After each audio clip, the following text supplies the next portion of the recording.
Hi, my name is Andrew Kinnear, and I'm a volunteer for Freebruary. Thanks for joining us for this limited interview series with entrepreneurs from across Canada. I hope you enjoy it. Hi, my name is Salman Ahmad, and I'm the founder of Sullys Chocolate, where we make delicious, ethical chocolate without the sugar. Amazing. Salman, it's great to meet you. Thanks for joining our interview series today. Why don't you tell me where you are physically? I'm currently in Mississauga, Ontario, doing this interview in my bedroom. Amazing. And is that where you make the chocolate? Yeah. Right now, I've closed off a room in my house, put all my equipment in there, and that's currently what we're doing production. Amazing. Tell me about your brand and your products. Our brand is called Sullys Chocolate. Actually have a bar right here, Sully's Chocolate. And what we do is we make chocolate from scratch. So we start from the raw cocoa bean and go through the multiple steps involved in turning that raw cocoa bean into a final product of delicious chocolate. And we do that for a number of reasons. One being that we can control everything that goes into our product. Not only have we removed the sugar that's usually involved in chocolate, but we've also removed a bunch of other unnecessary ingredients that you need to make a high quality chocolate. And the third reason we also start from scratch is because we can practice ethical sourcing. So we pay above fair trade prices for our cocoa beans and cocoa butter. And that makes a huge difference in the lives of farmers that we source our products from all around the world. Amazing. Where in the world are these beans coming from? Yeah. So far we've launched two origins. Our first origin that we launched with was from Mexico. So the cocoa beans were coming from Mexico. And just last week we launched our newest products from Peru. So really exciting stuff, just getting it all ready for Valentine's Day. But those are the two origins we have so far, and in the works is a bunch of other origins to come in the near future. And where does the name Sully's come from? Sullys is actually a nickname my friends gave me. So my name is Salman, but through a bunch of friends growing up through school, they usually called me Sullys or Sully, sorry. And when I was brainstorming, what to name my company when I was starting things off, I had a bunch of things, in the works, and Sullys was one just stood off the paper, and I thought it was quick, it was catchy, and it encapsulated everything that I was about. That's great. I didn't even put two and two together. That makes that makes a lot of sense. Yeah. Nickname. And tell me, go back to that start and tell me about that start. What made you think, oh, you know what, I'm going to start making some ethical chocolate?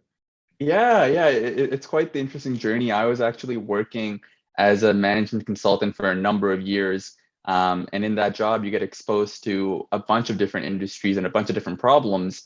And one of my last projects at work was actually on the confectionery industry. So I happened to learn a lot about, how it works, all the different trends that are happening in the space, what other companies and competitors are doing. And I just saw this opportunity and this push towards better for you snacking. So products that have less sugar, less calories, and ingredients that are just natural and better for you. And I thought, hey, I've been a chocolate lover my entire life. I've haven't really tried, sugar-free chocolate in the past, but let me go pick it up. And when I went to the store shelves and bought a few different products, at that point, I was naive enough to think that I could make something better than what was available to customers. So that just kickstarted everything. I ended up quitting my job and spent 6 months just working on the actual recipe, doing R&D. A few months after that, working on marketing, branding, packaging, and we ended up going live just in October last year. Did you take a like how to make chocolate course somewhere, or how did you learn? Google. The beauty Google. of the beauty of the world we live in today is if you have enough determination and you spend enough time, I believe you can honestly figure anything out. And so I just started from scratch, Googling how do you make chocolate. And of course, some web pages are better than others, but once you get involved in the community of makers, that was really the big unlock for me. Mhm. Finding those one or two websites and one or two Facebook groups or communities where people are really discussing the topic and helping each other. That really helped, accelerate my learning curve.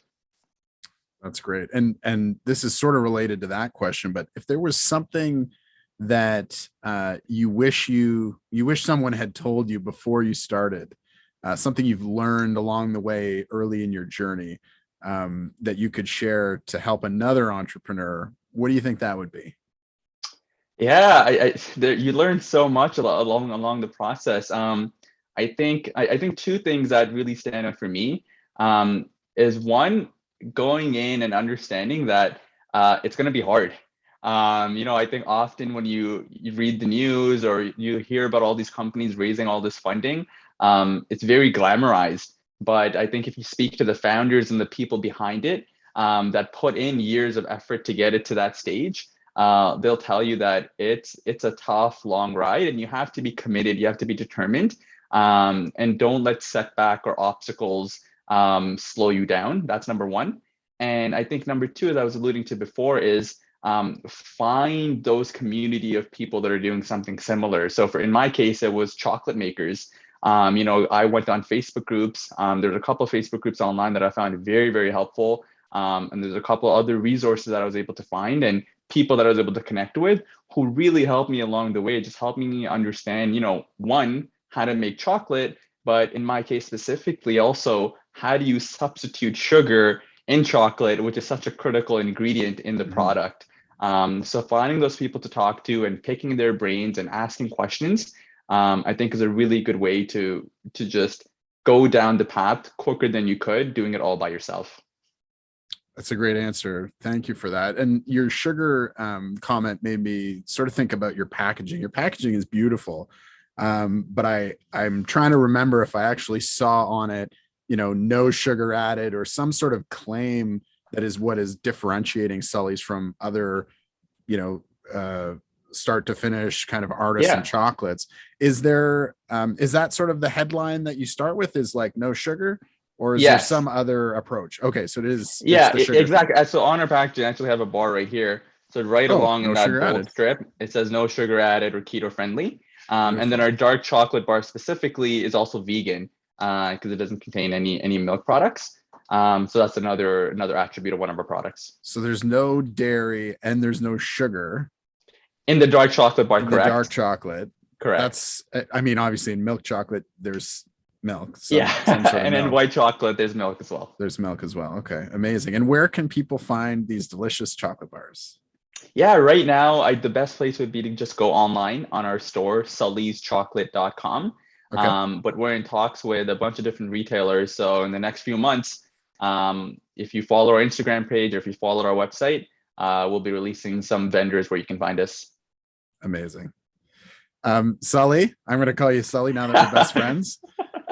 Salman, thank you for joining us today, and good luck with Freebruary and with your business. It's great to get to meet you and learn a little bit about your business, and I hope Likewise. To see you around. For sure. Thank you so much for having me. Thank you.